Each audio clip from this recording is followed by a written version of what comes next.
All right, good evening, ladies and gentlemen, and welcome to the business meetings for the City of Prattville.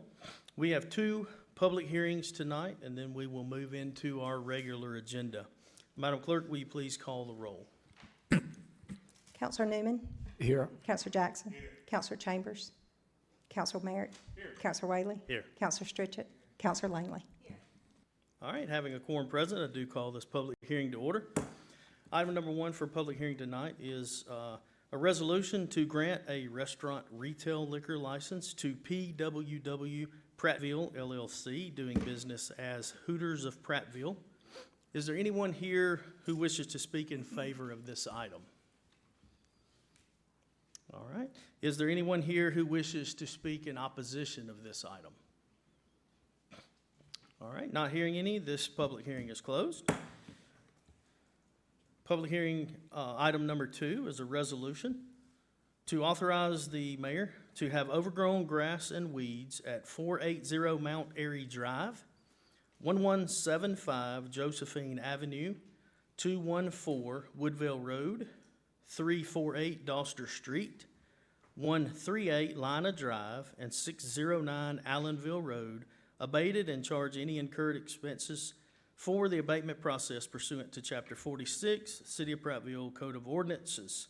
Is there anyone here who wishes to speak in favor of any of the addresses listed on this resolution? All right, is there anyone here who wishes to speak in opposition of any of these addresses? And not hearing none, this public hearing is closed. At this time, you're invited to stand for our Pledge of Allegiance and our invocation, which will be given by Councilor Merritt.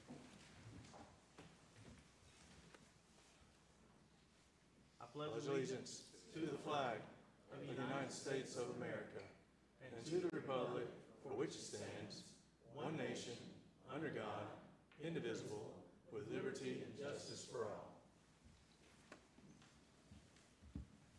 Please bow your heads. Heavenly Father, we come before you today with grateful hearts, thanking you for many blessings you have bestowed upon our city, our state, and our nation. Lord, we ask for your guidance and wisdom as we gather to conduct the business of this council. Watch over each member of this body, our mayor, city employees, first responders, and all of those who serve our community. Grant us discernment, humility, and a spirit of cooperation as we make decisions that will impact the lives of our citizens. Help us always seek what is right, just, and best for the people we have been entrusted to serve. Today, we also lift up the voters and candidates participating in the runoff elections. We pray for a fair and peaceful process and for all who exercise their right to vote. May those elected serve with integrity, wisdom, and genuine desire to improve the lives of those they represent. As our nation approaches the 250th anniversary of its independence next month, we thank you for the freedoms and opportunities we enjoy. We remember the sacrifices of those who came before us and pray that we will continue to be a people who value liberty, responsibility, and respect for one another. Guide our nation and its leaders as we face the challenges of today and prepare for the future. Lord, continue to watch over our community. Bless our families, protect those in harm's way, comfort those who are struggling, and help us work together for the common good. We ask all these things in your holy name, Lord. Amen. Amen.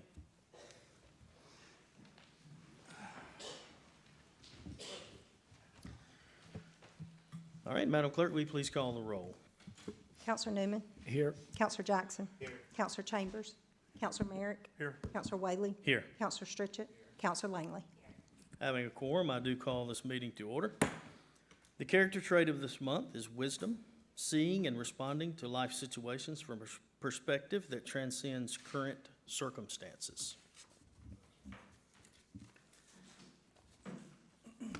All right, at this time we will look at approving our minutes. These minutes were emailed out to you, council, ahead of time. You should have had an opportunity by now to review these.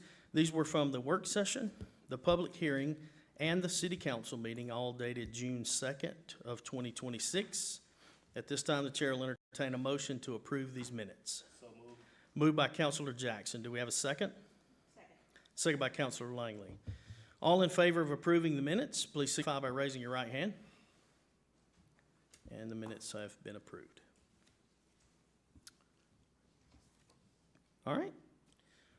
At this time, we will welcome any comments from persons present regarding items on tonight's agenda. Anyone who wishes to speak on an item that is on tonight's agenda, please line up in the middle aisle. You'll be called to print your name and address, and you'll have up to 5 minutes to address the council. When you come up, please state your name and address, the item in which you are wishing to speak, and you may begin to speak. All right, not seeing any. Mr. Mayor, do you have a report? Yes, sir. It's good to see everyone. I hope everyone got out and exercised their right to vote today. But, Mr. President, members of the council, and citizens of Prattville, as you know, the city entered into an agreement with the Robinsons on July the 3rd of last year regarding the house located at 106 7th Street, which the council previously deemed to be dilapidated. That agreement provided that the city and the Robinsons as owners would work toward a resolution of bringing the structure into a manner to which it would no longer be considered dilapidated. Both the city and the Robinsons worked towards this objective, and I'm now happy to report that upon inspection by our building department, the house at 106 7th Street is no longer considered a dilapidated structure. This finding does not mean the house is habitable for residential use, and there would be more work required prior to the issuance of a CO. I want to thank all parties involved for their cooperation in this matter, as we can now say that this has been resolved as far as it being a dilapidated structure. Councilors, the City of Prattville is making it easier than ever to stay informed and connected. We are excited to introduce Regroup. Regroup is our new communication platform designed to ensure residents that they will never miss important city information. This platform allows users to receive updates through text, phone calls, email, desktop alerts, push notifications, and more. Residents can customize their experience by selecting the topics that interest them most and choosing how they would like to receive notifications. Additionally, this platform provides a smarter, faster, and more effective way to share important information with our community. So there's some of the beautiful outlines of it there, and I hope everyone will sign up for that. But this information is about our community, focusing on serving Prattville citizens, and moves our city forward. Initially, notifications will include city news, road closures, sanitation schedule updates, weather alerts, and other important announcements. So signing up is easy. Please visit our city website and click on the Sign Up for City Alerts button. They had to keep it so easy that even a mayor can sign up for it. But councilors, I would like to introduce a new member of the family. This new member is Blake Deason. If he will stand up or come forward and have just a moment here, I'd like to introduce him. He has joined our family as being the planning department senior planner. So, Yes, sir. welcome. Thank Look you forward to very working much. with you. Appreciate it. Look forward to working with you all as well. Thank you. Thank you. Thank you. And I'm very proud that we've been able to continue to move our planning department forward, and the rebuilding of that department has been very fruitful. But council, we're excited to have him on board. His experience and expertise will be a valuable asset to the department and the city as we continue planning for Prattville's growth and development. Congratulations are in order for the graduates of our 10-week Citizens Academy who completed the program this past Saturday. Throughout the academy, participants had the opportunity to gain firsthand insight into the operations of our public safety departments and experience the dedication, professionalism, and expertise of the men and women who serve our community daily. It's free. I hope everyone will join up again. It comes around once a year, and I hope everyone will think about it, research it some, and might need a little help from Councilor Langley, but I think they have some cool T-shirts along with it as well. A lot of good experience, pretty good hamburgers and hot dogs, but also a cool T-shirt. So I want to encourage everyone to stay engaged. Prior to the pandemic, we're having Citizens Academy. I think we're actually having about twice a year. And then since the pandemic, we just brought it back up. So I want to say thank you to all of our staff that have been able to pull this together. But building on the success of the Citizens Academy, I'm pleased to announce that our first junior Public Safety Academy will be held June 22nd through the 26th at the Public Safety Training Building. This exciting program will provide school-age children from Prattville with hands-on learning experiences and a better understanding of public safety, helping inspire the next generation of community-minded leaders while teaching important safety skills. I want to say thank you to the blue team and the red team for their hard work, support, and leadership in making these programs possible. Your commitment to community engagement and public service continues to strengthen relationships between our public safety professionals and the citizens they proudly serve. You know, it's always great to know that some of our investments are paying back dividends, because this new building that we have on County Road 4, a public safety building, it's exciting to see the excitement out there with our blue and red team, and also our citizens as they're becoming more and more involved out there. But also, counselors, the Finance Department and Human Resources are meeting with department heads to begin initial budget discussions and review each department's placement within the proposed class and comp plan. These strategic planning sessions are so critical as they establish a framework and foundation priorities for it's called the mayor's FY 2027 budget, but it's actually the department's 2027 budget. The work being done will help ensure that our organizational structure, compensation system, and financial planning are aligned to support the city's long-term goals, operational needs, and commitment to providing excellent service to our citizens. As a PSA, June 1st was the deadline for organizations that received funding through the city's community initiatives during the 2026 fiscal year for them to submit all required supporting documentation to the Finance Department, as outlined in their award letter issued in October 2025. At this time, we've had a low number on new submissions. So if your organization has not yet submitted the required reporting documentation or has not submitted a funding allocation request for 2027, please contact the Finance Department immediately to ensure compliance and consideration for allocating funding for this upcoming year. This window of opportunity is rapidly closing. This evening, I have several project updates to share. Please note that with rain forecast for the remainder of the week, some projects may experience slight delays. Might as well go ahead and write it off for this week. Just have to put it out there like that. But some of these projects are Court Street sidewalk and paving, Whetstone Baseball Complex, renovations to the main restroom facilities. Pratt Park, work on the walking path is underway, and it's expected to be completed in time for the July 3rd concert. And I believe we have some drone activity in the evening, in the air that evening, so I hope everyone will come out for that big event. We're also looking at Laney Drive extension and roundabout. The contractor plans to begin work next week. Also going into the new kindergarten school area right off of McQueen Smith Road and J Street. The turning lanes, construction signage has been installed, and work is expected to begin next week. Our Gardner Road resurfacing, this project, that's actually a city-county project together. County owns about half of it, the city owns about the other half, but this project includes widening of the roadway by roughly 2 feet and resurfacing the existing pavement. It's also scheduled to be let through AlDOT on Friday, June the 26th. That's the letting, with construction anticipated beginning late summer or early fall. Fairview Avenue. Final asphalt milling and paving are scheduled to begin the week of July the 6th of this year. After a lengthy process, we're finally seeing the light at the end of the tunnel in this important project. This one, thank goodness. On another project, County Road 12. Anybody know where County Road 12 is in Prattville? We know it's on TV, but County Road 12 is also known as O Ridge Road. It's the resurfacing from US 31 to Hamilton Lane. This joint project between the city and county is tentatively scheduled to begin the week of July the 6th. College Heights with the CDBG resurfacing. Bids for this project will be open on July the 14th at 9 a.m. here in the council chambers. As these and other projects move forward, I encourage everyone to use caution when traveling through active construction zones.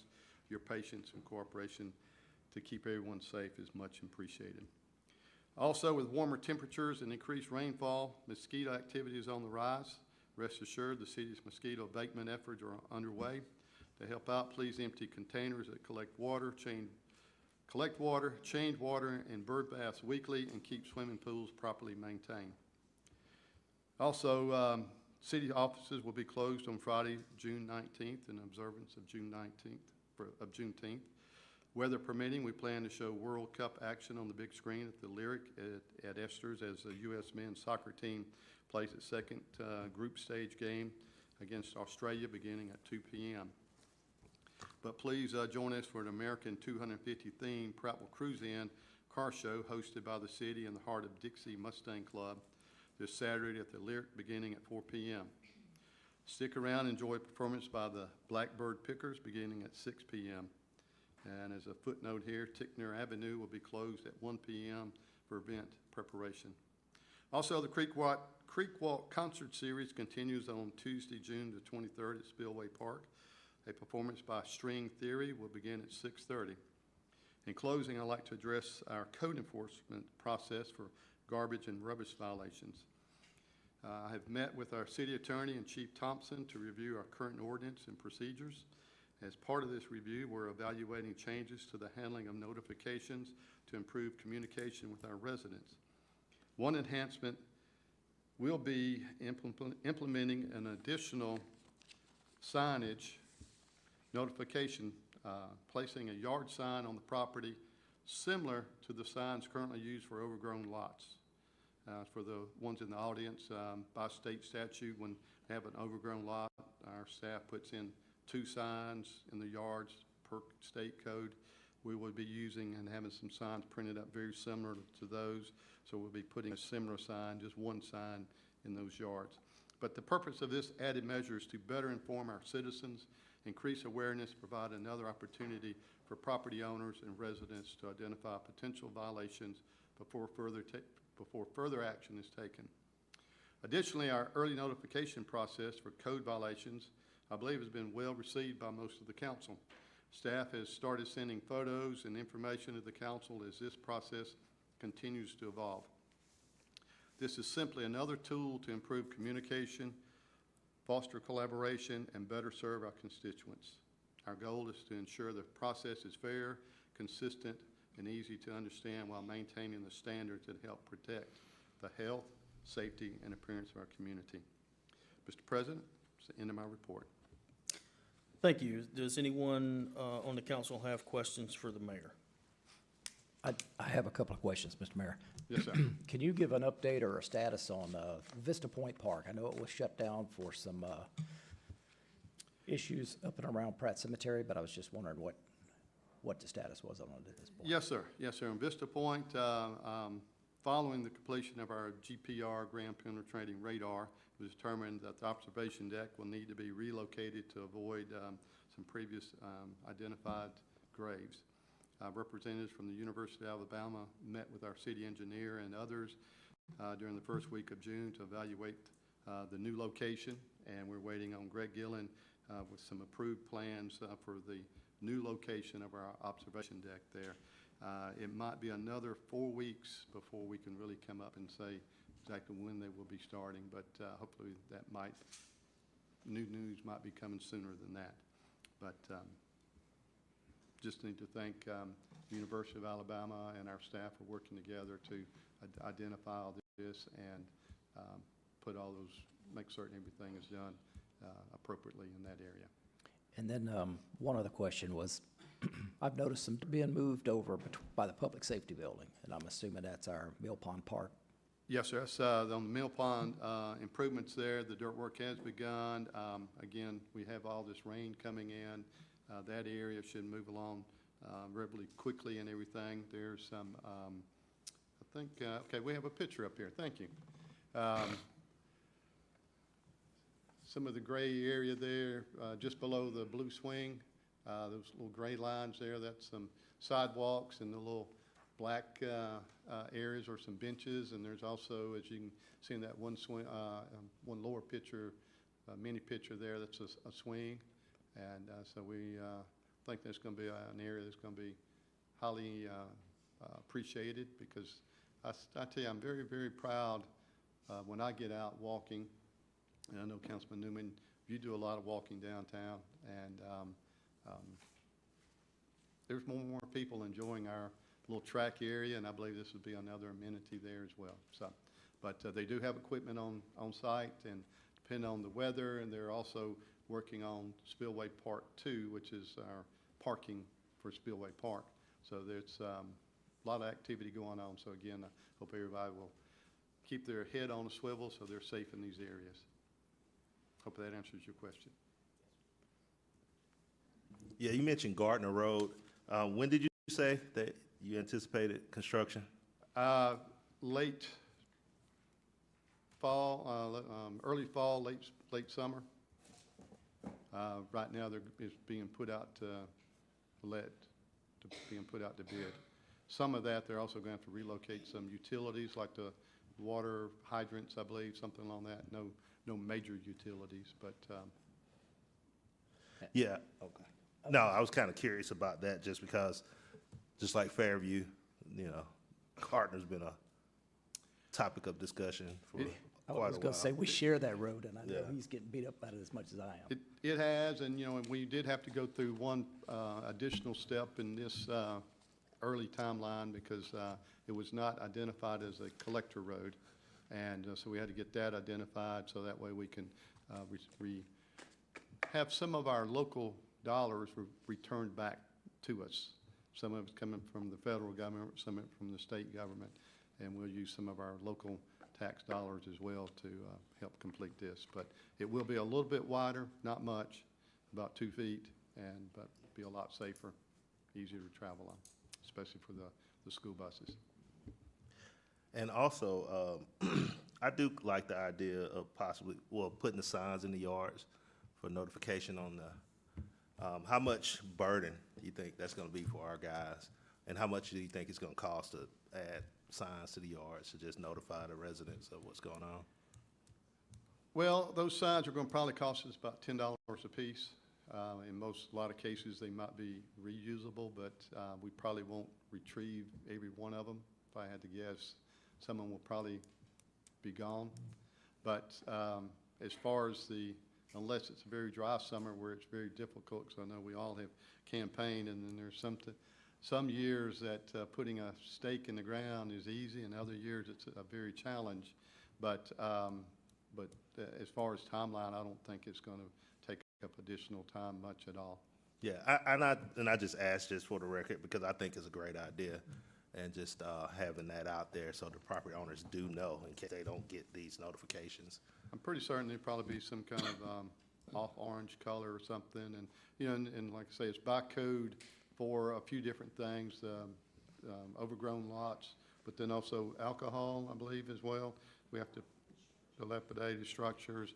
Haven't really done it like this because I guess on one hand, it just felt like we didn't want to bring more attention to someone going through some challenges there with the yard or other stuff as well. But thank you for that. But there'll be more changes coming for y'all to look at and possibly vote on. All right. Is there any other questions for the mayor? Thank you. At this time, we'll move into reports from council members on special committees. Councilor Newman? I have none. Councilor Jackson? No. Councilor Merritt? No, sir. Councilor Stritchick? Councilor Langley? No, sir. I would like to point out the Finance Committee met on 6/11 of 2026 at 3 p.m. here in the council chambers to discuss the 2026 wastewater rate study, the 2026 sanitation rate study, and the 2026 classification and compensation plan. At this time, we'll hear a report on the status of the city's finances from Mr. Oakley.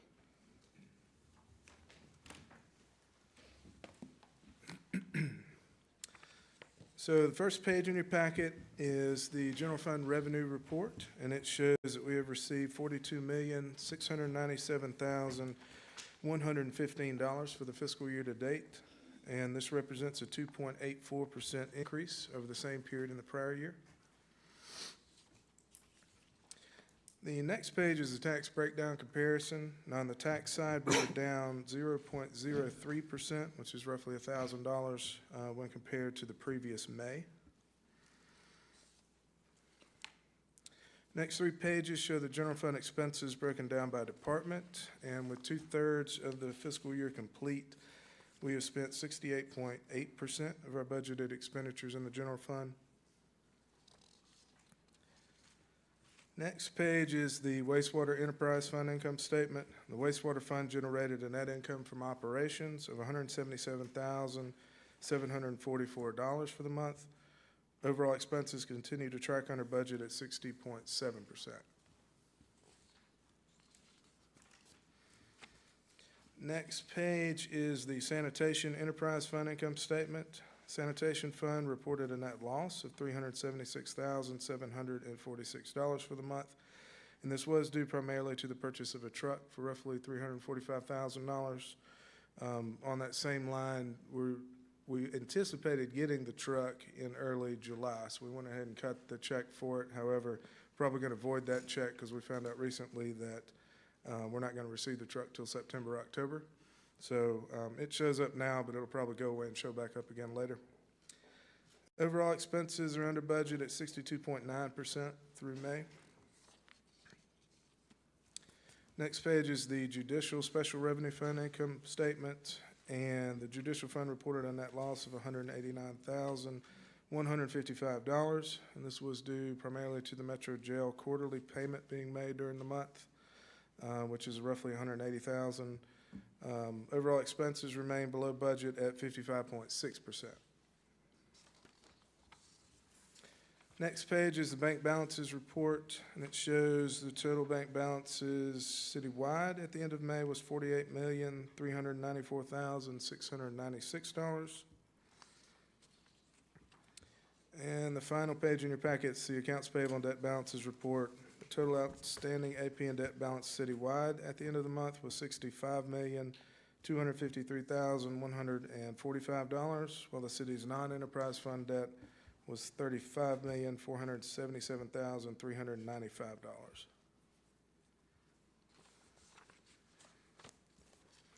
All right, thank you. Is there any questions for Mr. Oakley? Thank you. Thank you, sir.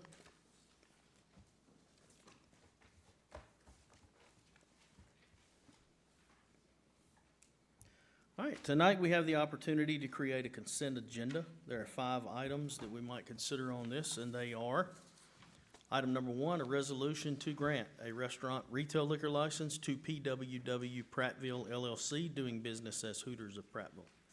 Item number 2 is a resolution to authorize the mayor to have overgrown grass and weeds at 480 Mount Airy Drive, 1175 Josephine Avenue, 214 Woodvale Road, 348 Doster Street, 138 Lina Drive, and 609 Allenville Road, abated and charge any incurred expenses for the abatement process pursuant to Chapter 46, City of Prattville Code of Ordinances. Item number 3 is a resolution to reappoint Marcus Jackson to the City of Prattville Airport Authority. Item number 4 is a resolution to reappoint Robert E. Riddle to the City of Prattville Airport Authority. Resolution number 5 is item number 5 is a resolution to appoint Tanya Roden to the City of Prattville Airport Authority. Do I hear a motion to create a consent agenda? So moved. Moved by Councilor Merrick. Do we have a second? Second by Councilor Langley. All in favor of creating a consent agenda, please signify by raising your right hand. And this consent agenda is now before us. Do I hear a motion to adopt the consent agenda? Moved by Councilor Langley. Is there a second? Second. Second by Councilor Merrick. Is there any discussion on the consent agenda? Council President, I would just advise that Councilor Jackson abstain from voting on this simply because you're listed as one of the appointees, just out of an abundance of caution. Thank you. Is there any other discussion on the consent agenda? All right. Not hearing any. All in favor of adopting the consent agenda, please signify by raising your right hand. Any opposed, like sign, and any abstentions?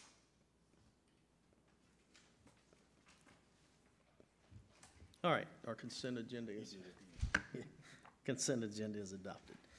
We'll now move into our regular agenda for tonight. Item number 1 is a resolution to set a public hearing to rezone property located inside the corporate limits along Highway 82 bypass east, Doster Cutoff, and Doster Road from T1 Manufactured Home Subdivision District and FAR, Forest Agriculture Recreation District, to a PUD or Planned Unit Development. Councilor Newman, will you introduce this resolution, please?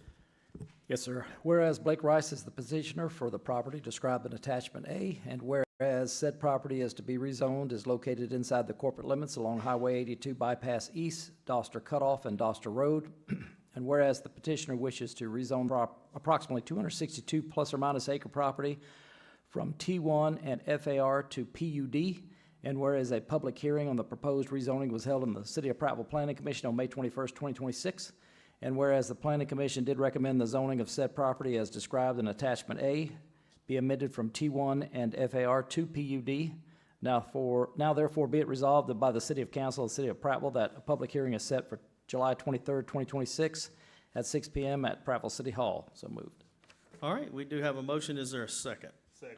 Second by Councilor Jackson. Is there any discussion on this resolution? I have a discussion topic. I just want to make sure that I would suggest to the council and to the citizens to go in and watch the Planning Commission meeting on this particular item. There are some decisions that need to be made around it. I think we should all make sure we're aware of and paying attention to. This is a large development off the Doster Road area, and I have some issues I'll bring forward when we go to vote on it, but I want to make sure everybody gets a chance to look at it and some good public discussion around it. Thank you. Is there any other discussion on this resolution to set a public hearing? 21 May was the Planning Commission. It should be on the city website. Yeah, May 21st. All right, any other discussion on the resolution to set a public hearing? Not hearing any, all in favor of this resolution signify by raising your right hand. And this resolution has been adopted. Councilor Newman, will you please now introduce the ordinance portion of this? Yes, sir. Be it ordained by the City of Council, the City of Prattville, Alabama, as follows, that the zoning ordinance and map are hereby amended to reclassify the property described in Attachment A from T1 and FAR to PUD, that this proposed ordinance and a synopsis were advertised for 2 weeks in the Montgomery Advertiser, a newspaper of general circulation within the corporate limits of the City of Prattville, and that the City Council, at its public hearing on July 23rd, 2026 at 6 p.m., considered said proposed ordinance, and that at such time and place all persons who desired had an opportunity to be heard in favor of or in opposition to such ordinance. All other items and provisions of the zoning ordinance not herein specifically amended shall remain in full force and effect. These amendments herein contained were considered and recommended by the City Prattville Planning Commission on May 21, 2026. This ordinance shall become effective upon its passage and execution as provided by law. So moved. So moved. So All right. moved. I didn't know if I needed to say so moved. We have a motion. Is there a second? Second. Second by Councilor Jackson. As a point of order, this will be held until after the public hearing on July 23rd, 2026. Item number 2 on the agenda is a resolution to authorize the release of funds for drainage improvement project on Main Street east of the railroad crossing to David Bulger Incorporated for engineering at a cost not to exceed $84,165. Councilor Langley, will you introduce this resolution, please? Yes, sir. Whereas engineering has identified a need for drainage improvements along Main Street of the railroad crossings, and whereas city staff shall perform a portion of the drainage improvements, and whereas David Bulger, Inc. has the expertise to provide the installation of the storm boxes and inlets and piping portion of the project at a cost not to exceed $84,165. And whereas pursuant to Section 39-2-1 of the Code of Alabama, 1975 as amended, said project is a public works project. And whereas Section 39-2-2 of the Code of Alabama, 1975 as amended, allows contracts for public works projects under $100,000 to be let without bidding. And whereas this is a budgeted expense in engineering, now therefore be it resolved by the City Council of the City of Prattville that funds in amount not to exceed $84,165 are hereby authorized and approved to be paid to David Bolger, Inc. for said improvements.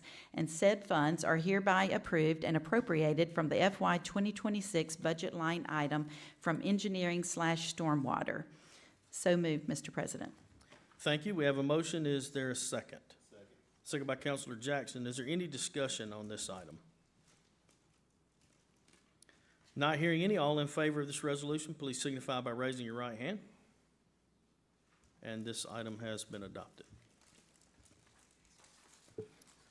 Item number 3 is a resolution to set a public hearing to rezone property located inside the corporate limits at 123 Pickett Street from R3 Single Family Residential District to T1 Manufactured Home Subdivision District. Counselor Newman, will you introduce this resolution, please? Yes, sir. Whereas Tangimet L. Anderson is the petitioner for the property described in Attachment A, and whereas said property to be zoned is located inside the corporate limits at 123 Pickett Street, and whereas the petitioner wishes to rezone the approximately 0.17 plus or minus acre property from R3 to T1, and whereas a public hearing on the proposed rezoning was held by the City of Prattville Planning Commission on 21 May 2026, and whereas the Planning Commission did not recommend the zoning of said property as described in Attachment A be amended from R3 to T1. Now therefore be it resolved by the City Council of the City of Prattville that a public hearing is set for 23 July 2026 at 6 p.m. at Prattville City Hall. So moved. We have a motion. Is there a second? Second by Counselor Merritt. All right. All in favor of this resolution, please signify. Is there any discussion on this resolution? I have, again, another point. This is a specific request that is unusual, and I think, again, the council needs to make sure they're paying attention to this specifics around this request, and I think I would advise all of our constituents to also watch the 21 May meeting and be familiar with what spot zoning is so that we can discuss it. I have a couple of points to make when it comes up as well. Okay. Is there any other discussion as far as the setting of the public hearing? All right, not hearing none, and all in favor of this resolution, please signify by raising your right hand. All right. Councilor Newman, will you now please introduce the ordinance portion of? Yes, sir. Be it ordained by the City Council of the City of Prattville, Alabama as follows, that the zoning ordinance and map are hereby amended to reclassify the property described in Attachment A from R3 to T1, that this proposed ordinance and a synopsis were advertised for 2 weeks in the Montgomery Advertiser, a newspaper of general circulation within the corporate limits of the City of Prattville, and that the City Council at its public hearing on 23 July 2026 at 6 p.m. considered says proposed ordinance, and that at such time and place all persons who desired had an opportunity to be heard in favor of or in opposition to such ordinance. All other items and provisions of the zoning ordinance not herein specifically amended shall remain in full force and effect. The amendments herein contained were considered but not recommended by the City of Prattville Planning Commission on 21 May 2026. This ordinance shall become effective upon its passage and execution as provided by law. So moved. All right, we do have a motion. Is there a second? Second by Councilor Langley.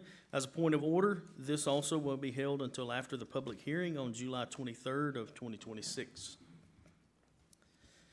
Item number 4 is a resolution to authorize the release of funds for site grading and topsoil management at Whetstone Park to David Bolger Incorporated for Parks and Recreation at a cost not to exceed $74,731. Councilor Stritchick, will you introduce this resolution, please? Whereas the field inventory for youth baseball is reaching capacity, and whereas Parks and Recreation desires to start the process for expanding baseball fields at Whetstone Park to be proactive for the needs of the future. And whereas the first step in the process of adding 2 additional baseball fields at Whetstone Park is to prepare the site for future development by completing rough grading work and topsoil management. And whereas David Bolger Incorporated has the expertise to provide said work at a cost not to exceed $74,731, whereas pursuant to Section 39-2-1 of the Code of Alabama 1975, as amended, said project is a public works project.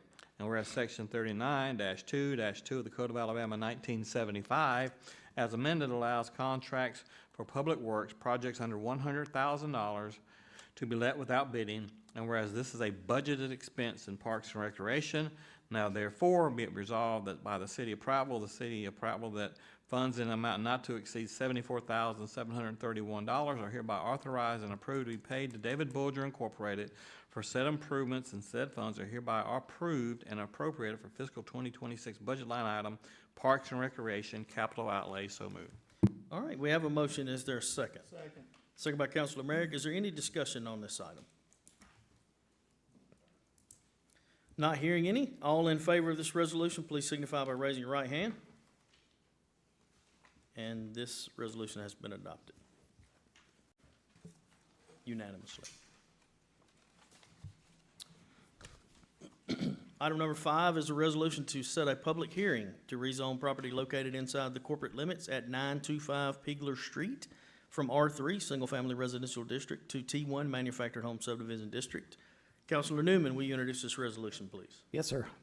Whereas Von Zell Purnell Jr. is the petitioner for the property described in Attachment A, and whereas said property to be rezoned is located inside the corporate limits at 925 Pegler Street, and whereas the petitioner wishes to rezone the approximately 0.50 plus or minus acre property from R3 to T1, and whereas a public hearing on the proposed rezoning was held by the City of Prattville Planning Commission on May 21, 2026, and whereas the Planning Commission did not recommend the zoning of said property, as described in Attachment A, be amended from R3 to T1. Now, therefore, be it resolved by the City Council of the City of Prattville that a public hearing is set for 23 July 2026 at 6 p.m. at the Prattville City Hall. So moved. We have a motion. Is there a second? Second by Counselor Langley. Is there any discussion on this item as far as setting a public hearing? Again, I would like to make sure we emphasize spot zoning and the importance of understanding what it is and what this means and why the Planning Commission looked at it the way it did, so that we are aware of what we're voting on, because we can set a very dangerous precedent if we're not careful with it. Is there any other further discussion? All right, not hearing any. All in favor of this resolution to set a public hearing, signify by raising your right hand. All right, and this resolution has been adopted unanimously. Councilor Newman, will you please introduce the ordinance portion of this for us? Yes, sir. Be it ordained by the City Council of the City of Prattville, Alabama as follows, that the zoning ordinance and map are hereby amended to reclassify the property described in Attachment A from R3 to T1. That this proposed ordinance and a synopsis were advertised for 2 weeks in the Montgomery Advertiser, a newspaper of general circulation within the corporate limits of the City of Prattville, and the City Council at its public hearing on 23 July 2026 at 6 p.m. considered said proposed ordinance, and that at such time and place all persons who desired had an opportunity to be heard in favor of or in opposition to such ordinance. All other items and provisions of the zoning ordinance not herein specifically amended shall remain in full force and effect. The amendments herein contained were considered but not recommended by the City of Prattville Planning Commission on 21 May 2026. This ordinance shall become effective upon its passage and execution as provided by law. So moved. We have a motion. Is there a second? Second by Councilor Langley. As a point of order, this item will be held until after the public hearing on July 23rd of 2026. Item number 6 is a resolution to authorize the release of funds for the purchase of one Toro 60-inch mower from Live Oak Outdoors LLC, doing business as Prattville Outdoors for Parks and Recreation at a cost not to exceed $14,499.99. Councilor Stritchick, will you introduce this resolution, please? Whereas Parks and Recreation has identified a need to purchase one Toro Multi-Force 34.5 horsepower 60-inch mower, and whereas said mower is available from Live Oaks Outdoors LLC, DBA Prattville Outdoors at a cost not to exceed $14,499.99. Now, whereas this is a budget expense in Parks and Recreation, now therefore be resolved by the City Council of the City of Prattville that funds in amount not to exceed $14,499.99 for the purchase of said mower hereby authorized and approved to be paid to Live Oaks Outdoors LLC, DBA Prattville Outdoors, and said funds are approved and appropriated from fiscal 2026 budget line item Parks and Recreation capital outlay. So moved. All right, we have a motion. Is there a second? Second. Second by Councilor Merrick. Is there any discussion on this resolution?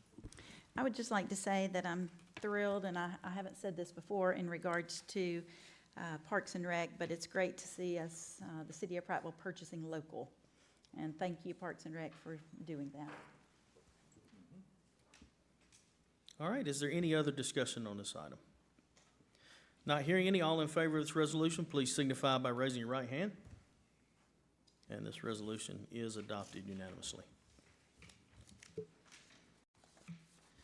Item number 7 on our agenda is a resolution to authorize the mayor to enter into a legal services contract with Riley and Jackson PC and NSPR Law Services LLC, doing business as Napoli Shlonnik PLLC, to represent City of Prattville in the investigation and prosecution of legal claims against fire truck manufacturers, trade associations, and their executives and/or other entities that collaborated. Councilor Newman, will you introduce this resolution, please?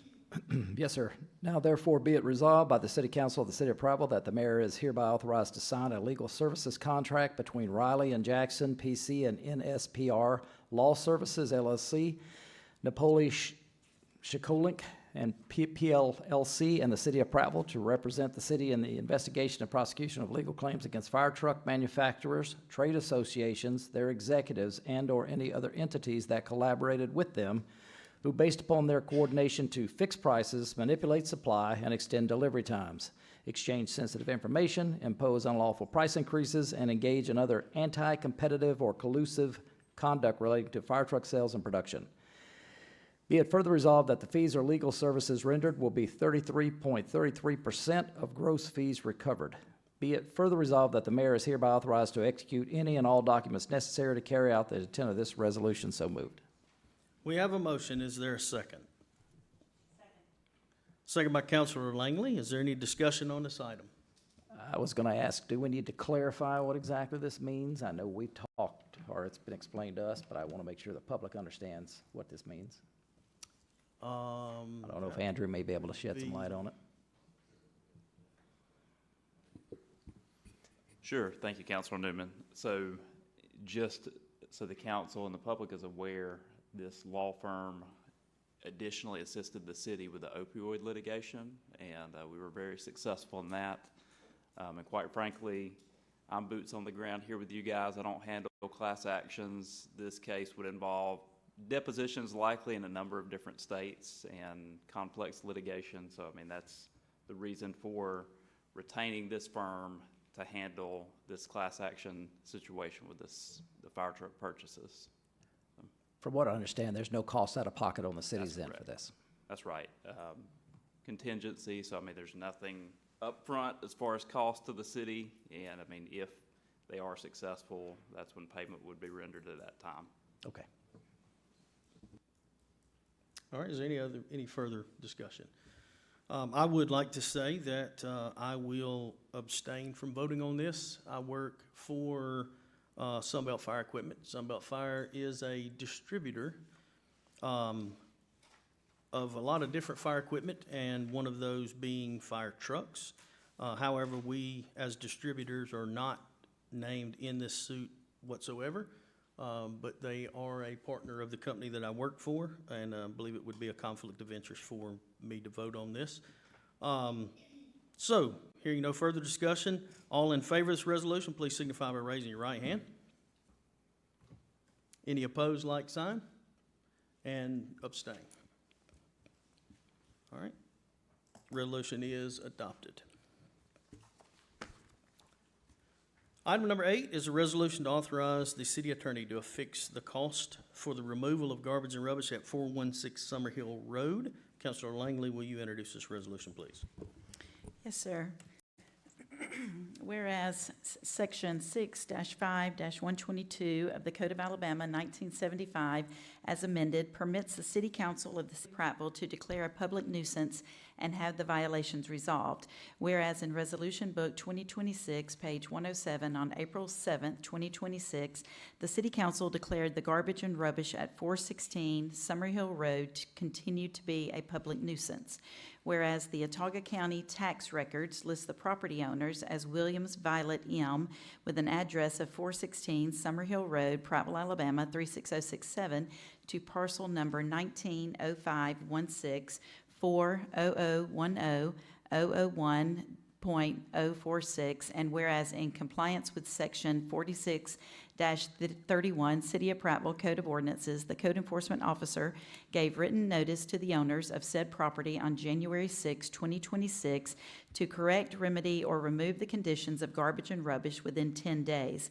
Whereas the owners of said property failed and/or refused to correct, remedy, or remove said nuisance conditions by the expiration of said notice, and whereas Section 46-32 of the City of Prattville Code of Ordinances authorizes the city to do such work or make such improvements that are necessary to correct, remedy, or remove such condition, pay therefore and charge the expenses incurred to the owners of such property to the fullest extent authorized by law. Now therefore be it resolved by the City Council of the City of Prattville that the total amount of $625.24, including legal expenses for the removal of garbage and rubbish at 416 Summerhill Road is accurate and shall be established as a lien against the property. Be it further resolved that the city attorney is authorized to file any actions necessary to recover cost of said removal. So moved. All right, we do have a motion. Is there a second? Second by Counselor Stritchick. Is there any discussion on this item? Real quick, Andrew, I just wanted for the record to make sure that you're okay, legally, from your, point of view. Are you all right with us moving forward with assessing the, tax lien? Thank you, Counselor Jackson. Yes, I am. I had the opportunity to review the file, review the notice provisions, and talk with our code enforcement officers about this particular case. And of course, I think Counselor Langley brought this up in the last meeting. They followed the ordinance as written currently. Of course, we are looking at that to see ways that we can make that better as to notice and also as to possibly narrowing down the definition of rubbish, putting forth some exceptions, but in this case, they did follow the ordinance as currently enacted. Thank you. All right, is there any other discussion? All right, not hearing any. All in favor of this resolution, please signify by raising your right hand. Any opposed, like sign? And any abstention? And this resolution has been adopted.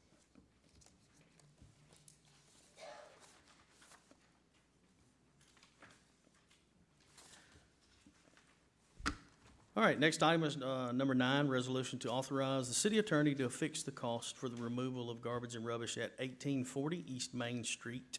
Councilor Langley, will you introduce this resolution, please?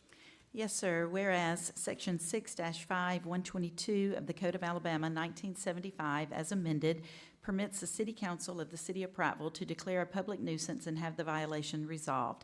Whereas in Resolution Book 2026, page 102, on April 7th, 2026, the City Council declared the garbage and rubbish at 1840 East Main Street continued to be a public nuisance.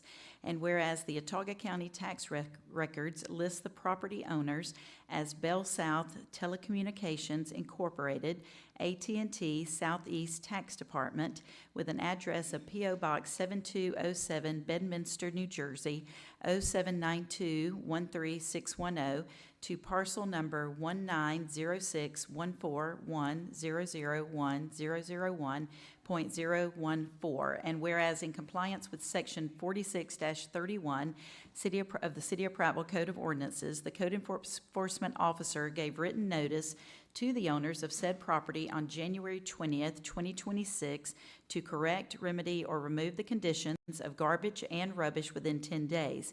Whereas the owners of said property failed and/or refused to correct, remedy, or remove said nuisance conditions by the expiration of said notice. And whereas Section 46-32 of the City of Prattville Code of Ordinances authorizes the city to do such work or make such improvements that are necessary to correct, remedy, or remove such condition, pay therefore, and charge the expenses incurred to the owners of such property to the fullest extent of the law. bylaw, sorry. Now therefore be it resolved by the City Council of the City of Prattville that the total amount of $570.24, including legal expenses for the removal of garbage and rubbish at 1840 East Main Street is accurate and shall be established as a lien against the property. Be it further resolved that the city attorney is authorized to file any actions necessary to recover cost of said removal. So moved, Mr. President. Thank you. We have a motion. Is there a second? Second. Second by Councilor Stritchick. Is there any discussion on this item? I just want to make a point of discussion for the council. I know I sent an email out to the mayor and to code enforcement around policy change or process changes on this, addressing some of these, and I feel comfortable that those have been heard and they're being looked at, and I feel comfortable with this particular case as it sits in front of us right now. So this isn't something that's being done without any oversight. The council is aware of some of these things, and a lot of us have given feedback on it. So this isn't something that we've taken lightly from our last meeting. We've looked this over, and recommendations have been made from several council members, myself included. I just want to go on record stating that. Thank you. Is there any other discussion on this item? Not hearing any. All in favor of this resolution, please signify by raising your right hand. And this resolution has been adopted unanimously. All right, item number 10 is a resolution to authorize city attorney to affix the cost for the removal of garbage and rubbish at 423 Summer Hill Road. Councilor Langley, will you introduce this resolution as well, please? Yes, sir. Whereas Section 6-5-122 of the Code of Alabama, 1975 as amended, permits the City Council of the City of Prattville to declare a public nuisance and have the violation resolved.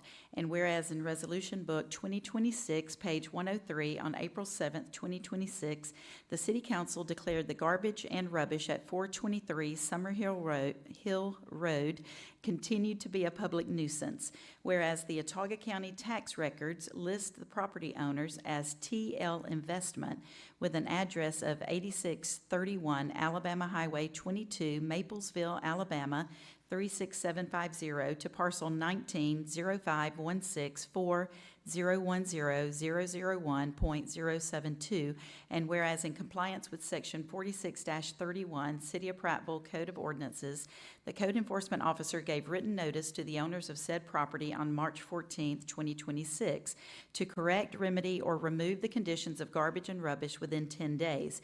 Whereas the owners of said property failed and/or refused to correct, remedy, or remove said nuisance conditions by the expiration of said notice. And whereas Section 46-32 of the City of Prattville Code of Ordinances authorizes the city to do such work or make such improvements that are necessary to correct, remedy, or remove such condition, pay therefor, and charge the expenses incurred to the owners of such property to the full extent authorized by law. Now therefore be it resolved by the City Council of the City of Prattville that the total amount of $625.24, including legal expenses for the removal of garbage and rubbish at 423 Summer Hill Road is accurate and shall be established as a lien against the property. Be it further resolved that the city attorney is authorized to file any actions necessary to recover cost of said removal. So moved, Mr. President. Thank you. We have a motion. Is there a second? Second. Second by Councilor Stritchick.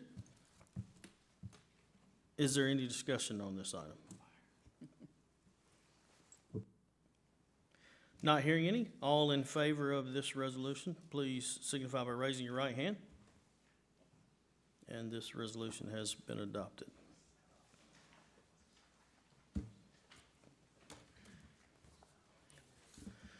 All right, this concludes our regular agenda. At this time, the council has a need to go into executive session to discuss legal matters with attorneys for issues which are currently in litigation or matters that are not currently in litigation but or imminently likely to be litigated. We have a letter of approval from our city attorney for this meeting. The council will be in executive session for up to about 30 minutes, and then once reconvened, the council will continue with public comments and closing comments. Do I hear a motion to enter in executive session? So moved. Moved by Councilor Merrick. Is there a second? Second by Councilor Langley. Madam Clerk, will you please conduct a roll call vote, please? Counselor Newman? Yes. Counselor Jackson? Yes. Counselor Merritt? Yes. Counselor Whaley? Yes. Counselor Stritchett? Counselor Langley? All right, the time is now 6:59. Again, we expect to be in executive session for maybe approximately 30 minutes, and we'll continue with the meeting as soon as we return.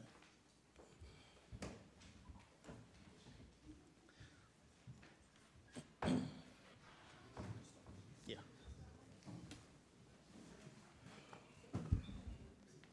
Going to executive session?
Marcus went to the restroom, right?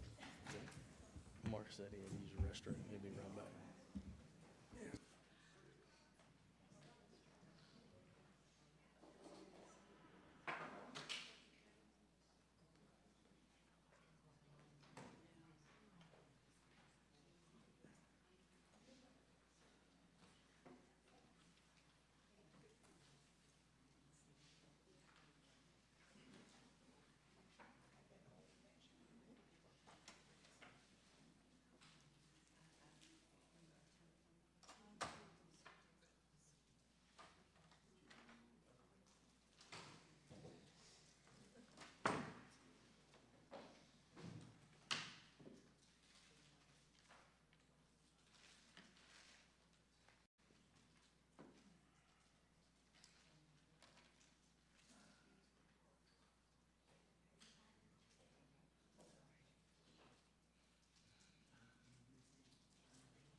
All right, the time is now 7:14, and we will call this meeting back to order. All right, at this time, the council welcomes any comments from persons present. We'll have anyone who wishes to speak line up in the middle aisle. You'll be called to print your name and address, and you'll have up to 5 minutes to address the council.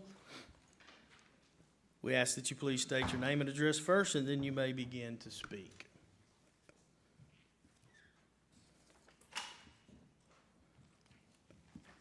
Violet Williams, 416 Summer Hill Road.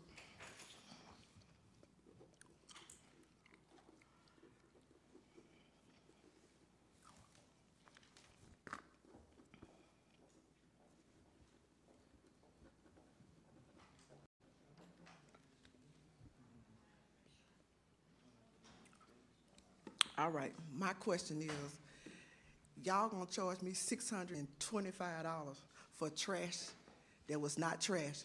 That was some of it was my mama Amlu's that I had my mama that died, and y'all took it without even asking. Y'all took my steps. I haven't nobody gonna say they're gonna build me in the steps, help me get steps back to get out my back door. I'm still waiting. I'm just trying to understand. Y'all want me to pay y'all $625, and I don't even have any back steps to get out. If something happens, my house catch on fire, I got to hop out the back door. On a bad ankle that I don't have surgery on, a knee I don't have surgery on. So you want me to pay y'all $625, then turn around and have me some steps built? No, I can't do that, because I don't have the money. And I'm trying to understand that y'all took my mama Amlu's, y'all see it as rubbish. I want to know who got a degree to tell me what rubbish is, because I can show you pictures where I was cleaning up my backyard. There wasn't no rubbish left out there. The bricks were stacked up against the back of the house to be hauled off by somebody. You took my mama wicker sofa, did the pillows in my storage house. Well, I don't even need the pillows now because I don't have nothing to remember my mama by. You took her lanterns. You took the little silver thing was sitting out there was my mama, was a bird feeder with my mama. So y'all want me to pay y'all, so who gonna pay me for my sentimental? Because you know something, it's hard to get them back when your mama's gone and you don't have your mother or your father. I'm sure some of y'all understand that. So that's a kick to me, to my heart. Y'all took something that belonged to my mama that I can't even get back. I'm sorry to be upset, but it's just mild-bone to me. But y'all want me to give y'all money, and he gonna sit here and tell me, he gonna read that it was rubbish. Give me a degree in rubbish. Show me where y'all degree is in rubbish. And I could tell y'all don't know what sentimental mean. Y'all don't understand when somebody have a mother that gone, you got it sitting in your backyard. Then for y'all to take my steps and tell me my step was garbage, was rubbish. No, No, and I sent the mail, this same little letter right here. I sent it to the mail, emailed it to him. I don't know if he looked at it or not, and I really don't care. But I'm just upset because y'all took something that I can't get back. I can't replace it. Because she probably had it for years before I was born. And I just don't get it. I don't understand it. But you want me to pay y'all $625? Do you want to put a lien? Want to put a lien on my property? Come on now. For stuff that y'all took off, that I could have kept putting outside the road, kept adding to the trash. But no. Then for be told that I wasn't putting the trash outside by this lady right here, when I came down before, and she gonna say they say I wasn't putting the trash out there. Mind-boggling. I could pull camera footage to show that I'm putting trash out there. I got cameras all the way around my house because I work out of town sometimes. So who finna pay for my steps and my sentimental stuff? I'm waiting. Who gonna help me get some steps back to my back door? Who gonna go there and get them same little bird feeders and get me back my mama's sentimental? Everybody shaking their head, but ain't nobody got no answer. Nobody got an answer. But you're gonna sit there and say my stuff was rubbish and trash. No, it was not. How you not know I was gonna repair my steps myself? Buy the piece of wood for $25, get 2 pieces at this time and fix my steps myself, paint it back black. Do what I need to do. I'm a female. All we know how to do is Google and YouTube how to fix stuff. And I was learning. But I do not appreciate nobody going in my backyard, getting my stuff out. And then for y'all city code enforcement man to tell me on the phone that he was not in my backyard, and I got the picture of him standing in my backyard. See the problem? Y'all messed up. Truly, y'all really messed up. And y'all got some liars working for y'all. All you had to do was just tell me the truth. Lie? I don't do a liar. That make me don't think much of my city councilman, whoever he or she is, because if it was her, she didn't even have a nerve to even pick up the phone or try to get in touch with me, even talk to me. Y'all foul down here. I'm just gonna be straightforward. Y'all got to get it together because y'all not right. Y'all taking people's stuff, doing people any kind of way. People on fixed income y'all messing with. Y'all foul.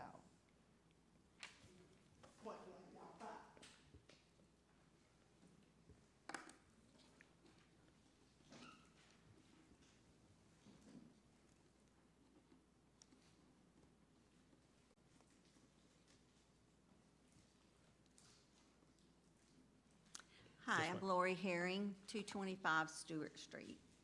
Good evening, Mayor and council members. I want to speak tonight about the relationship between city ordinances and the U.S. constitutional rights of the citizens of Prattville. We all understand that city ordinances serve an important purpose. They help maintain public safety, health, and community standards. However, city ordinances do not exist above the United States Constitution. Local governments derive their authority from state law, and both state and local governments remain bound to constitutional limitations. The Fourth Amendment to the United States Constitution protects the people against unreasonable searches and seizures. These rights, recognized by the Constitution, do not disappear simply because local ordinances exist. Government officials and those acting on behalf of the government must not only recognize those rights when enforcing municipal codes, but also must be certain that those rights are respected at every turn. The issue is not whether a city may address nuisances or code violations. The issue is whether those actions are carried out in a manner that respects due process, provides proper notice, and honors the constitutional protections that every citizen possesses. According to a former city employee, the code enforcement officers are not trained to understand the importance of these enumerated rights and the importance of respecting those rights, even when such training has been requested. The Constitution was written precisely because our nation's founders understood that even well-intentioned governments can overreach. Constitutional safeguards are not obstacles to effective government. They are the framework within which effective governments must operate. Likewise, our state provides a framework within which the city is required to recognize. I am sorry to say I have become aware that our elected officials and those they employ have strayed outside these frameworks many times and do not seem to understand the seriousness of these violations. The United States Supreme Court has long recognized that municipalities are subject to the Constitution. This question is never simply whether the government had the authority to act, but whether it exercised that authority in a constitutional manner. As elected officials, each of you have taken an oath to support and defend the Constitution of the United States and the Constitution of the state of Alabama. That oath requires more than enforcing ordinances. It requires ensuring that the methods used to enforce those ordinances comply with the constitutional rights of the people. The rights of the people are not given by the government. The rights of the people come from God. God gives them, and you cannot take them away. Regardless of our individual views on a particular ordinance, I hope we can all agree on this principle. No city ordinance can supersede the Constitution.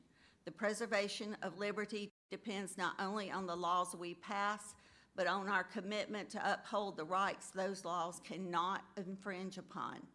Thank you for your time and consideration.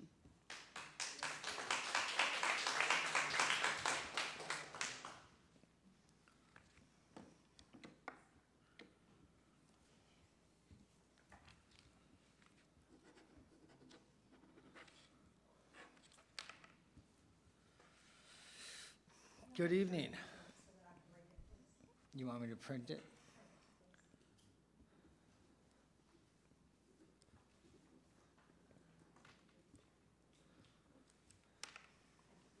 You're welcome. Good evening, Council President, Mayor, is it Gillespie? Gillespie? And fellow residents of Prattville. My name is Johnny Wicks. I am the CEO and founder of We Expose Monsters Media Group. And I stand here tonight representing Justice Without Limits. We are an investigative media and advocacy organization that exposes broken predatory systems. Trust is the currency of local government, but lately the citizens of Prattville are paying the price while administrative accountability goes bankrupt. We saw clearly when this administration pushed through a $117.2 million budget despite vocal public outcry over a rushed timeline and a total lack of transparency. Look at the ongoing overreach surrounding 124 West Main Street. Mayor Gillespie tried to push through a naming dedication and marketing before this council even had an established legal policy to do so. It took council members like Marcus Jackson to step up, challenge the lack of proper process, and force the voting pauses we saw on those resolutions. But this culture of administrative overreach doesn't stop at property deals or budget lines. It bleeds directly into our local legal systems, destroying our families. We're looking closely at how federal incentive programs, specifically Title 4D and Title 4E, quietly dictate custody outcomes in our family courts. Under the guise of child welfare, millions of federal dollars pour into local systems, but the system is financially rewarded for high child support collection volumes, restricted parenting time, and moving children into foster care. When a system makes more money by keeping parents fighting or by removing children from their homes instead of protecting families, the incentive is no longer justice. The incentive is profit. To those on this dais and to the judicial officials shielded from public scrutiny, a title does not exempt you from accountability. We are watching, we are documenting, and we are demanding an independent look at how business is being conducted behind closed doors, from the budget room to the family courtroom. Clean up backroom policies, open up books completely, answer the public's questions with honesty, not hostility. It is time to return the local government and the protections of our families to the rightful owners, the citizens of Prattville. Thank you for your time. Thank you, sir.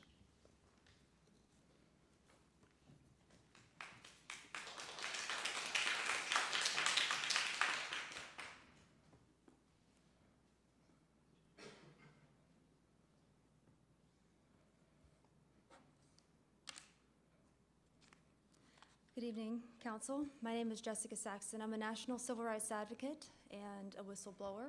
I've been all over this country documenting evidence of crimes, particularly deprivation of rights under the color of law, as well as conspiracy to deprive of rights, which both are federal statutes. I am kind of wondering where Miss Thea Langley is. Did she get a call?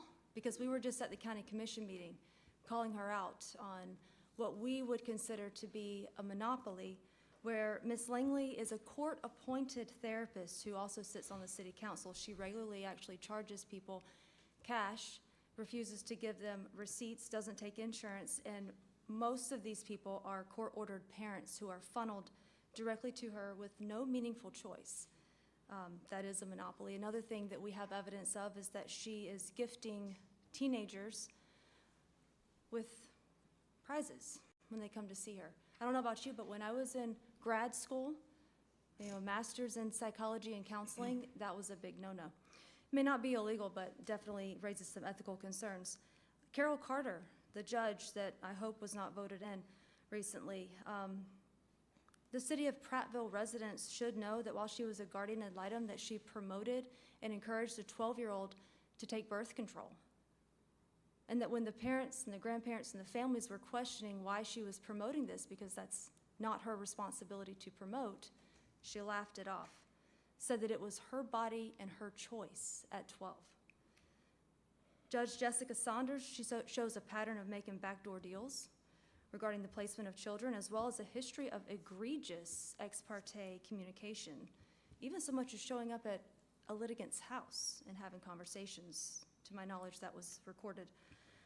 Let's talk about Attorney Stephen Perdue, who is a sworn-in officer of the court, just as this little gentleman who sits here to my right, who regularly accepted drugs as a form of payment from his clients. Those witnesses still exist. Police report actually still exists. That is a crime the last time I checked. And then Kyle Shirley, who I think just approached me at the county commission meeting just a few minutes ago. He took a child from a mother as a guardian ad litem, but yet never met with the mother. How's that possible? That sounds like a really big due process issue. You also have a sheriff. Now, I know that you're the city, but you do have a sheriff with a probation officer for a wife who have adopted at least 4 children from a probationer. I do have more evidence of alleged crimes regarding the sheriff, but I will keep that to myself for now. I understand that you are the city council, but you have people that are working within the city who are violating federal crime or violating federal law. They are committing these crimes. Now, we have done extensive amount of open source intelligence, research and investigation into Otago County. We have actually been doing this for several months.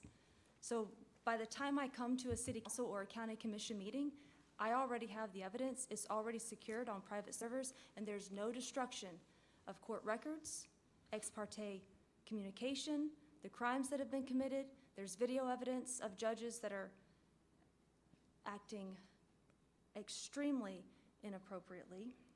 All of these are secured.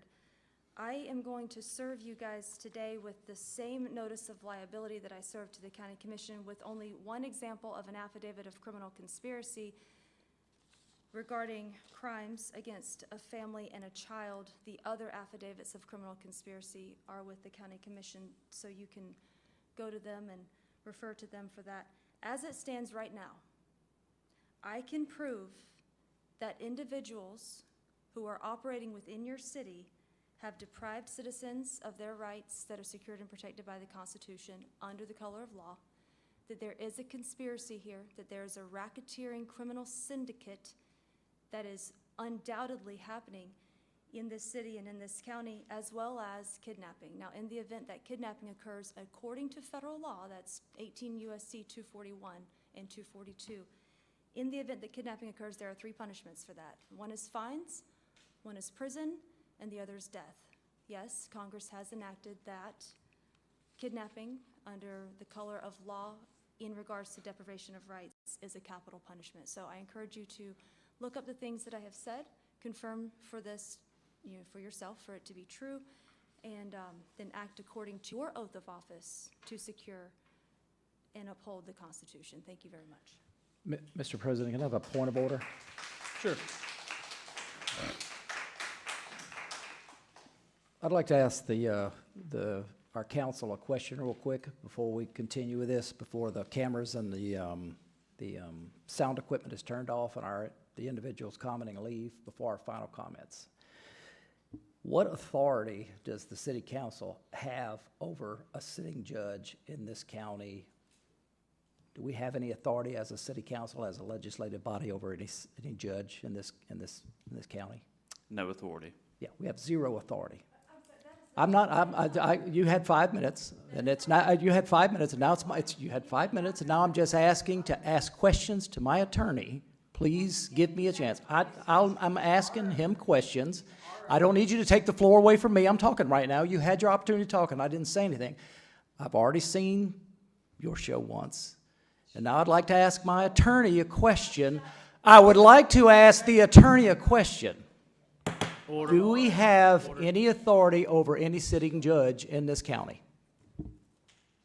Because I don't appreciate individuals coming in and making comments when we have no authority. I believe there is a judicial inquiry commission.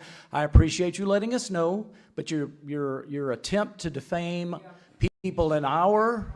It's not legit. We get to say what we want to say. You've had your opportunity to speak. Both of you have had an opportunity to speak. I'm just trying to make a point. Would you please allow a city councilor to, well, I believe your point may be illegitimate. And I'm not here to discuss it with you. I'm here to discuss it with my attorney. We will have order. We're not going, ma'am, if you will let him finish his. I would like to speak to the attorney. Excuse me, hold on. The public comment section is not closed, so if you want to make a public comment, when he's finished, you're welcome to come up here and sign in. And I would appreciate it if I could have my time to ask the attorney a question after you've had your time to speak. So point number one is we do not have any authority over a sitting judge in this county. That's the question I'm asking. I'm asking it again to make sure the answer. No We have authority. zero authority. Not a city council. Okay. What authority do we have over the Autauga County Sheriff's Office as a city council? No authority. We have zero authority. That's what I thought. I appreciate information being shared with us, but I do not appreciate individuals coming up expecting that we have authority when you know that we do not have any authority as a city council over any activity of an independent law enforcement officer as a sheriff. You can take it to a higher authority. You can take it to a higher authority and seek justice if you have a claim, and I'm not discounting that you may have a claim. That is not my point here. My point is that you're wasting time and adding licks to us that we don't have to take. We may have code enforcement licks that we may have to take, but we don't have to take licks on things that we don't have authority to interact or deal with. That's my point I wanted to make. I'm done making my point, Mr. President. Thank you. Is there anyone else who would like to address the council?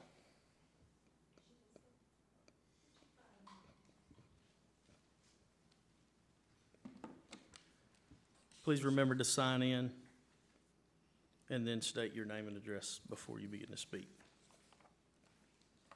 Lisa Horton, I'd like to read this. 18 U.S.C. 4 is the federal statute for misprision of felony. In plain English, it makes it a federal crime to actively conceal a federal felony that you know has been committed.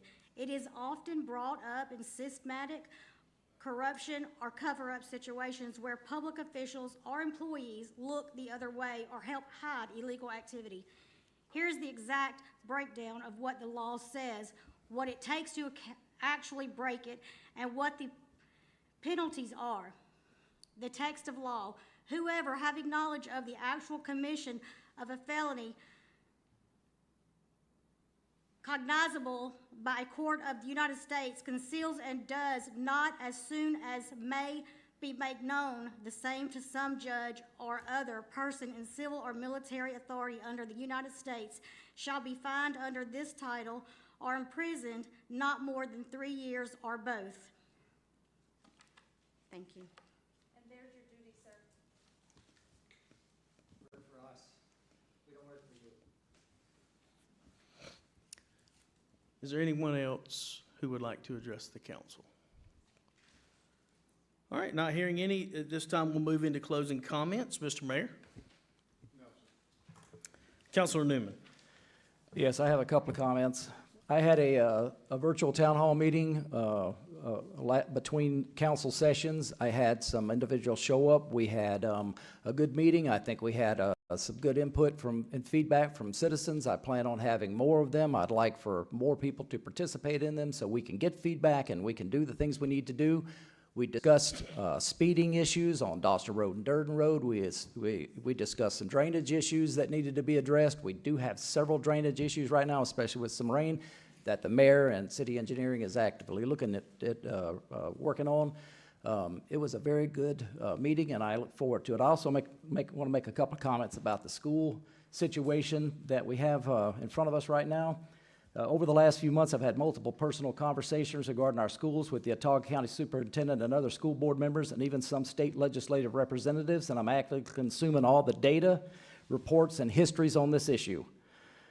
As of right now, I personally lean toward a standalone city school system, and I want us to drive our own boat in that regard.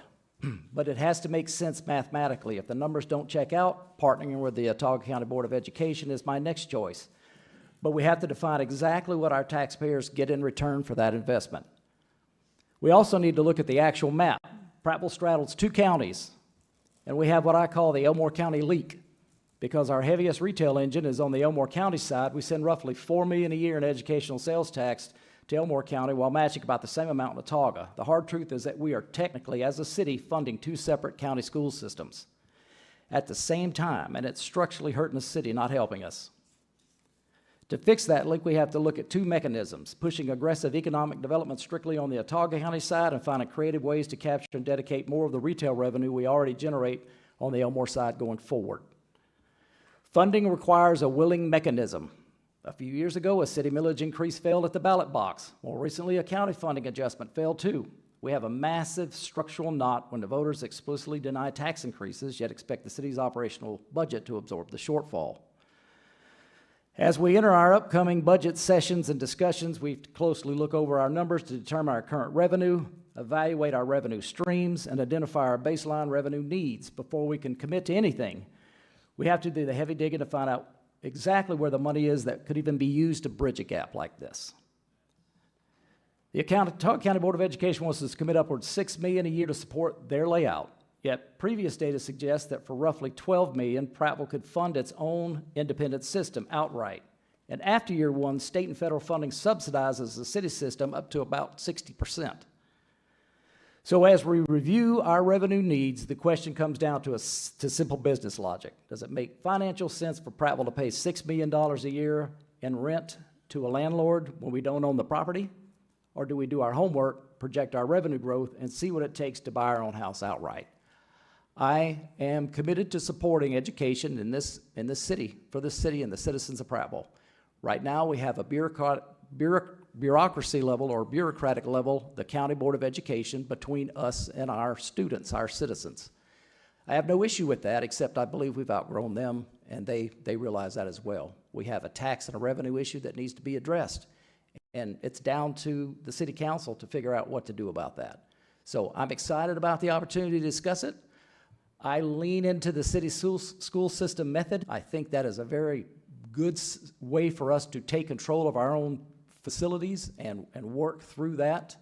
And I'm hoping that we can do that. If we can't, I'm absolutely not opposed to helping the County Board of Education as much as we can. I just want to see what it looks like when we get to that point. As far as code enforcement, I understand we have some process things we need to work through. I am willing to do that. I have already communicated my concerns to the mayor as well as the code enforcement and the chief of police. I don't mind taking licks when we need to take them and looking things over and fixing them. That's what we're here for. But if you have issues with anything outside of our scope of responsibility, or you want to defame or demean anybody outside of our scope of responsibility, I would appreciate it if you would take it to those agencies that can deal with that. I appreciate citizens letting us know professionally and personally if there are issues within our city government they feel need to be addressed, but I don't appreciate grandstanding.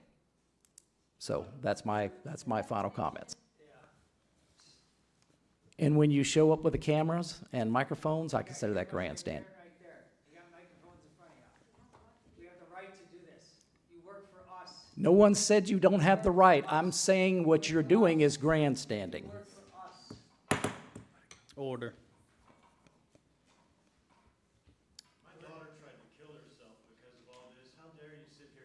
I'm not saying that you don't have a valid point. I'm saying we Order. don't have We- the authority we will to deal have- with it, is all I'm saying. I'm not saying you don't have a claim. These are your people you're supposed to be speaking for. We will have order. You've had an opportunity to speak. We did hear you, as everyone had an opportunity to speak. All right. Is that it, Counselor Newman? Counselor Jackson? No, sir. Counselor Merrick? No, sir. Counselor Stritchett? Yeah, I got a few things about the education situation. I notice we have a few of our Board of Education members here tonight. Thank you for being here. Some of the things Wade talked about, I agree upon. I don't have a problem with the city school system. I don't have a problem with the county school system. I believe all of us up here all went to Prattville High School. I think Michael may have finished at Marbury. So we're all part of it. My 3 children graduated from Prattville High School. My highly intelligent wife graduated from Prattville High School. And some of the people I see in this audience I know did tonight. We're at a crossroads, what we've been at for a long time. We visited the Board of Education, and we heard from Mr. Woodfin the dire need to make a decision, in or out, good or bad, whatever you're going to do, about help with the new school system. We had Dr. Lynn explain to us about CAC and the partnership with Maxwell Air Force Base and the new high school, free property, free land, all these things. We had Ken Funderburk come up and explain the bond issue and how that works, whether we take a part of it, the Board of Education takes their piece of the pie, and either we work toward a new high school in conjunction with CAC and Maxwell Air Force Base, or we look at building a new junior high school. The BOE has the ability to bond that much money, but not enough for a new high school, which is going to run about $130 million, give or take. About 80 to the city, about 50 to the BOE. Simple math, that's about $180 million over 30 years. Big chunk of change. We don't know what's going to happen tomorrow. But the thing that concerns me is, and I've asked questions of all my constituents here, Lyman Woodson was completely clear that we need to make a decision within 60 days. Well, here we are, 60 days, and we haven't really addressed it. I've asked questions, what is the plan? Either we're in, we're out, city system, new school, something. But we need to tell these people something. They deserve that much respect. You know, what they, like us, get beat down relentlessly. My wife was on the Board of Education. I understand. I know how that works. By parents, principals, everyone else, teachers, they take a lot of heat from a lot of people. So when it comes to reaching out and asking the city to help them, yeah, I'm for helping them. I really am. There's a lot of positives that could come with this new high school, as it's been explained to us ad nauseum about the deal with Maxwell, the deal with CAC, leaving Prattville High School, with being a sophomore in college. I had an idea that I threw out there that, you know, we know as a city we're in desperate need of a new library, a new public library. You know, we have one about to fall into the creek, and it's not in the best shape. So my idea was, well, let's got some skin in the game with the city and the Board of Education, county, who knows. But why don't we put a public library at a new high school? We're a better place to have a public library than a college and a high school. So maybe we could kill that bird with that stone. I would like to see that. Now, Wade, you're right. We're all right. It is a ton of money. It is a frightening amount of money to commit to over 30 years. I'll be long gone, and there'll be other councils, other Board of Education members. But this is a situation where it could be generational. It could be something that, well, I don't think anybody in the state of Alabama has. And I know the sincerity from these people who are here tonight. And I know there's some of you here who are like, yeah, that would be great. You know, the hard decisions. These folks didn't want to close Otagoville High School. They didn't want to have to cut extracurriculars or whatever. Our county school system does not have money to patch a roof. We're one of the poorest county school systems in the state of Alabama, which is unbelievable, remarkable when you're one of the top 5 county medium incomes in the state of Alabama. We're not at 45 mil like they are at Pike Road, where our city system, they're building new schools, or 20 in Montgomery, where they're building 2 new schools. They have money. They have money to burn. We don't. We don't have anything. We need help. And as a company amongst this city and this council, to help this county school system some way, somehow. They can't do it on their own, I promise you. Mr. Woodford mentioned, even if we were a city school system, that would help. He just needs to know what direction to go. You know, you in, you out, you know, be a city system. I'm good with that. Be a county system. I'm good with that too, but we've got to help one another. You know, the majority of this county obviously is right here in these city limits. You know, and the deal with Elmore County, we can't fix that. We can't do anything about it. Same situation up in, you know, Birmingham and Shelby County. They have Hoover High School. So there's ways to work together. When Marcus and I first got on the council, we had a committee to talk about a city system. And Jerry Starnes, I believe, is the 3 of us. And we had Dr. Fowler, a good friend of my wife, from North Alabama, come down. And he was a part of working with the Huntsville City School System, the Madison City School System, and Madison County. All 3 of those school systems exist, and they're all very successful, and they're financially stable because they found a way to work together. Assets, buses, teachers, personnel, professionals, sporting arenas, practice fields, all that's got to be considered. I do know that the Central Alabama Community College's long-term goal is to have their main campus here in Prattville, Alabama. How cool is that? A large JUCO with sports. We're baseball guys with a baseball team and everything else here in Prattville. And down the road, JUCOs are going to have football programs. Come on down to Stanley Jensen. I'll announce you for free. Well, maybe for a little bit, but anyway.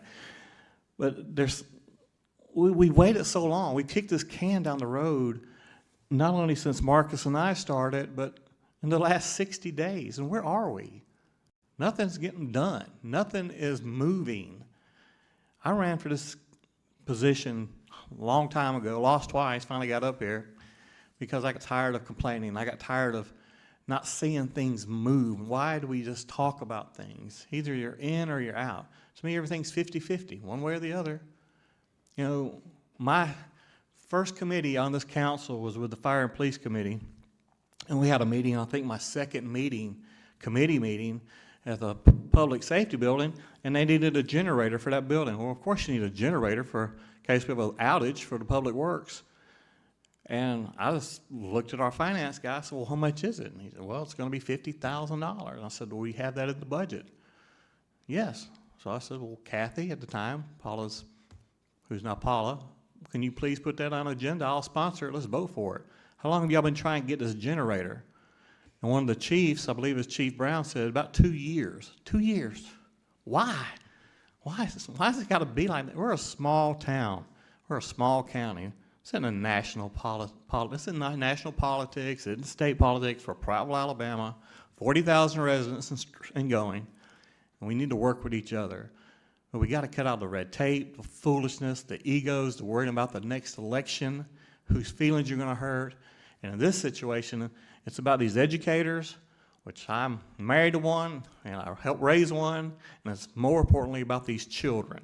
The future of this county depends on its children. We lose so many children when they leave Prattville High School and go to college who never come back. And that's a shame. This is my city, and I grew up in it, and it's a wonderful place to live. I wouldn't have wanted growing up anywhere else. I really would. Had everything I wanted. Baseball, football, basketball, swimming, hunting, fishing, good friends, Steve's Disco. We had it all. But here we are now, and this is so crucial. This is so important. This is one of the most, this is, in my opinion, the most important decision or thing I've had to take on since I've been doing this for 10 years. This is a generational thing. This is something that's going to, years from now, our children, should they come back, or our grandchildren, go, this is something my dad, my friends, my husbands, my brother helped get this done. We've won state championships in football. How about we win a state championship in a high school? And I think it's about time. Thank you.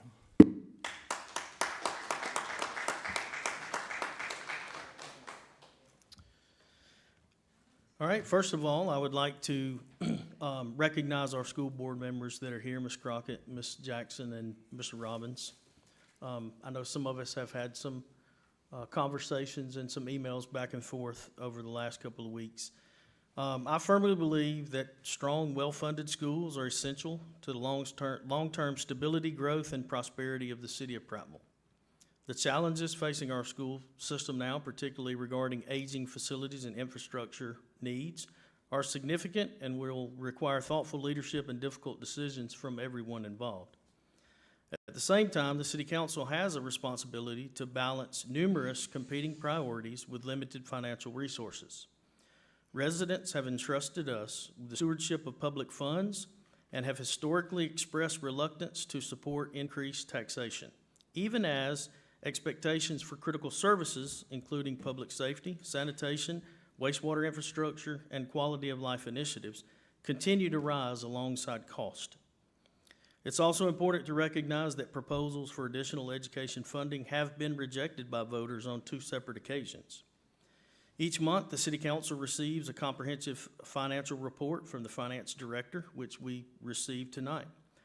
Based on the information that we receive, it's clear that a funding commitment in this magnitude would likely require the identification of substantial new revenue sources. As a representative for District 5, I cannot support a decision that could ultimately jeopardize or diminish the services our residents currently depend upon without first understanding all full financial implications. A commitment of $6 million annually for 30 years represents about a $180 million obligation. Such a decision would have lasting consequences for future councils, for taxpayers, for city services. Before making a commitment of that scale, we owe it to the residents that we represent to thoroughly evaluate every available option, carefully consider potential outcomes, and ensure that any decision is financially stable for decades to come. When examining the city's growth patterns, it becomes evident that a unique challenge exists.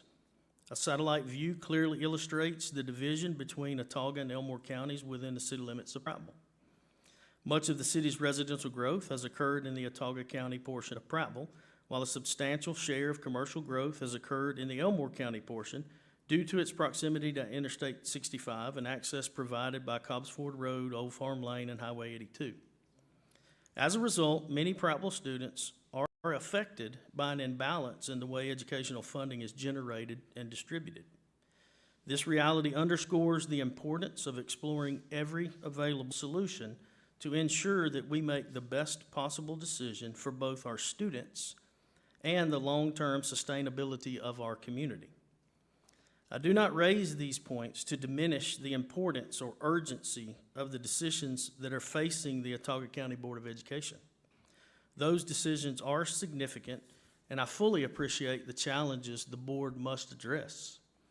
However, the decisions before the City Council carry equally serious consequences and deserve the same level of careful consideration. Over the past several months, Mayor Gillespie, Finance Director Oakley, and I have participated in numerous productive discussions with many different stakeholders, including Mr. Woodfin, Ms. Wallace, Mr. Glover, Mr. Robbins, Senator Chambliss, Commissioner Thompson. County administrative officials have also been involved in these conversations. Representatives also met with the Legislative Services Agency at the State House to gain clarification regarding the tax structure affecting both Autauga and Elmore County portions of Prattville. These efforts reflect our commitment to gather the information necessary to make an informed decision. While I understand the board faces time-sensitive challenges, urgency cannot replace due diligence.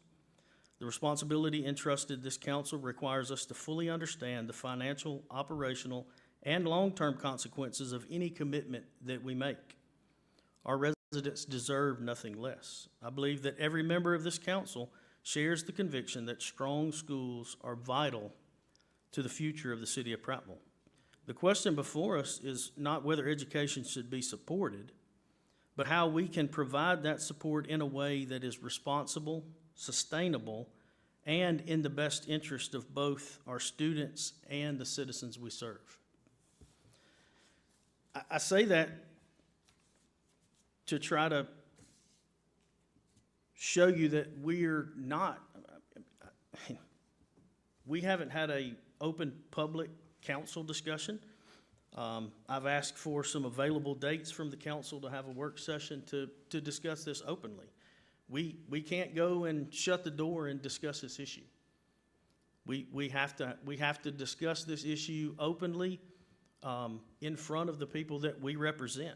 If we're making decisions on spending taxpayer dollars to support education, it's definitely warranted. We've heard the issues, we've heard the needs, but we hear our financial reports, and $6 million a year for 30 years, I don't know where we get it without additional revenue.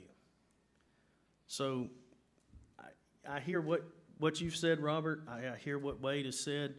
I don't think anybody up here doesn't feel like education is important. I realize that the board needs an answer. I understand that. But, I mean, I can't tell you, yes, we want to support you and we're going to give you $6 million a year when we don't have it. I met with the mayor, the finance director. We've looked at revenues. We've looked at, we just saw a report tonight where taxes were pretty much flat. So an increase in funding coming from us for whatever decision's made, it doesn't matter which decision's made, whatever decision is made by this council to help support the needs of education in our community is going to require additional funds. And the only way a municipality requires or acquires additional funds is through taxation. You can call it a fee, you can call it what you want to, but when ultimately we look at it, it comes down to it, it's taxation. So it's a difficult decision, and I hope that we can openly have a meeting where we can all discuss this very, very soon. And I'm looking at the dates that have come in. I'll just ask you now, is next Monday night? You tell me when to be here, I'll be here. I know we have to, of course, make public notice and put that out there, and we want public to be here and to be able to hear our discussions, but I'll be out of town. next Monday night, you'll be out of town? Monday night. Okay. I'll be out of town, Friday till next Thursday. Okay. And that's the issue we have with, getting, but I think we have to have the discussion. We have to have the discussion publicly. And we need to put it out there. We need to hear the ideas from the council. If there's no objection, then what time would y'all like to start Monday night? 6 o'clock? 5:30? Well, I mean, people are getting off work. It's 5:30?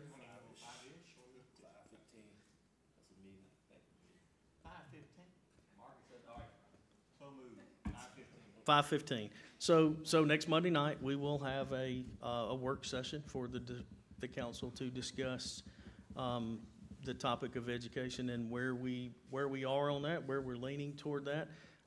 I would tell the board that I can't guarantee there's a definite answer next Monday night, but we will have a public discussion to discuss different thoughts of what we may do. Mr. Mayor. Is council chambers the location, or Yes, it should be in council. a different, bigger venue? There was nothing in here Monday, right, I looked at this schedule. Council chambers, Monday, 5:15, and Yep. that notice will go out. Yeah, better let Counselor Langley know too. So she's not Yeah, here. and so I know she had sent her dates in, and Monday was not a conflict with her as well, so, all right. So we will meet Monday night. All right, well, the next regularly scheduled council meeting is Tuesday, July the 7th, 2026, at 6 PM. Do I hear a motion to adjourn?